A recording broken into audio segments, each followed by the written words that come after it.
आणि त्याच्यासोबत वेळ घालवायचा आणि आनंदाने जगायचंय.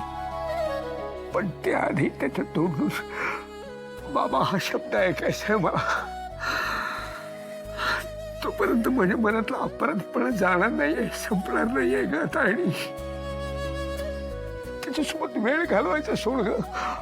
मुलगा म्हणून त्याच्याशी हक्काने बोलता येत नाही मला. मला नुसतं बघितलं तरी वाट वळवून निघून जातो. खूप खूप त्रास होतो ग मला, या सगळ्याचा खूप त्रास होतो. त्यांनी ह्या जगासमोर सांगितलं की आमचं रक्ताचं नातं आहे, पण मनाने आमचं कोणतंच नातं नाही आहे अजून. दयानंद खांडेकर यांना मी बाबा म्हणून कधी स्वीकारणार नाहीये. तरी तरी तू समजावू नये ग त्याला बाळा.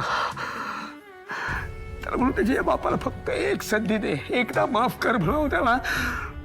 मी पुन्हा कधी त्याला दुखावणार नाही. हो हो बाबा, मला समजतंय, पण तुम्ही काय एवढी काळजी करताय? मी तुम्हाला म्हणाले ना, तुम्ही त्याला थोडा वेळ द्या, तो होईल शांत. अहो, बी रुजवल्यानंतर त्याला उगवायला, त्याचं रोपटं व्हायला वेळ लागतो की नाही? मग आणि केदार आत्ता या घरात आलाय.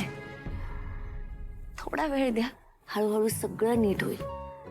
तो तुम्हाला वडील म्हणून स्वीकारेल आणि लवकरच तुम्हाला बाबाही म्हणेल. खरं तसं हो. विश्वास ठेवा माझ्यावर. तुम्हाला माहित नाही तुमचा चिडका कांदा कसा आहे. आत्ता रुसून बसलाय, पण नंतर डोळ्यात पाणी आणून तुमच्याकडे येईल आणि तुम्हाला म्हणेल, बाबा मी चुकलो, मला माफ करा.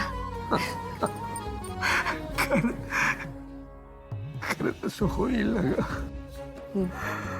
नक्की होईल.